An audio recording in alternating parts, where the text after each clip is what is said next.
Hi, my name is Logan Garcia, and I will be talking to you about 3D printed buildings. So, have you ever driven past a construction site and thought, wow, that is taking a long time?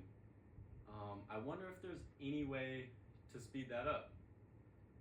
Well, you're in luck because they do have 3D printed building technology, and I think that 3D building will revolutionize the construction industry because of its increased efficiency, sustainability, and cost effectiveness.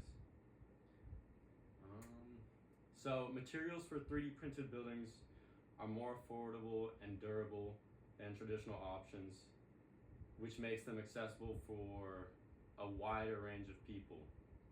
So, in this graph that we have up here, you can see that normal concrete, its strength is way less after, I guess, 100 hours, right? Compared to ones that have been,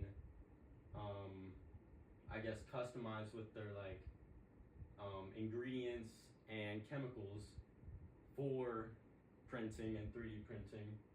You need like specific materials to come out the nozzle. It makes it easier to pump up and lay down. It dries faster and it holds the shape better of the structure.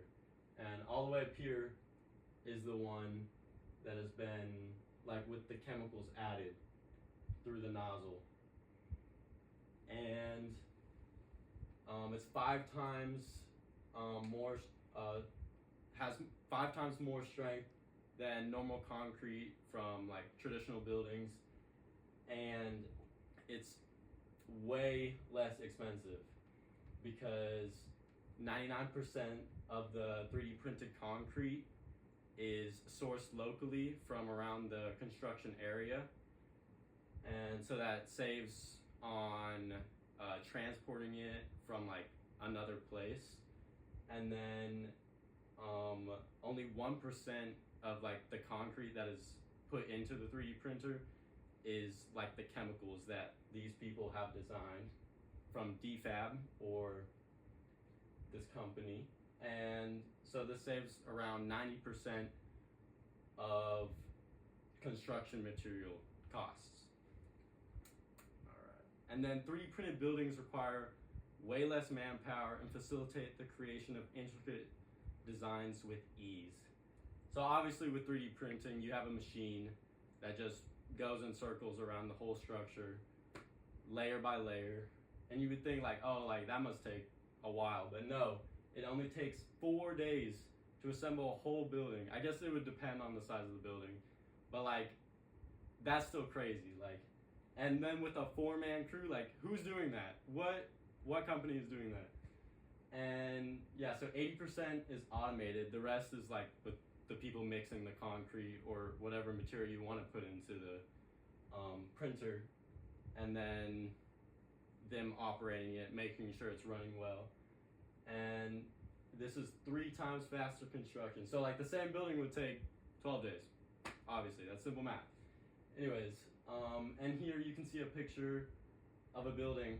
Super hard to create traditionally. Like how, like you would have to lay so many bricks or like sculpt the concrete in such a way and put all kinds of structural supports in there. But with this, you just lay the concrete layer by layer. You can do different indents and like points in the building. You can make it circular, obviously, it's right there. But it's really good at creating intricate designs on the outside. And then 3D printed buildings generate less waste and carbon emissions than traditional methods, making them more environmentally friendly. So they generate 99% less waste from the 3D printing just because so much of the material that they use is recycled. 60% actually, which is amazing. That's good for the environment and for all kinds of people's health, since it is reducing CO2 emissions. And over here we have a graph also with the DFAB concrete, but this is comparing the 3D printed mortar, but like regular concrete would 100% be higher just because of all like the transportation costs and like all the mixing of it. But with this, it produces a lot less than compared to regular building methods. And that is all. I think that once we do convert to an easier way to get this technology out to everyone, it'll be revolutionary and game changing for the construction industry, making houses and buildings more accessible, more affordable, easier to construct, faster, giving more people homes, and overall improving the well-being of families and individuals all over the world. Thank you.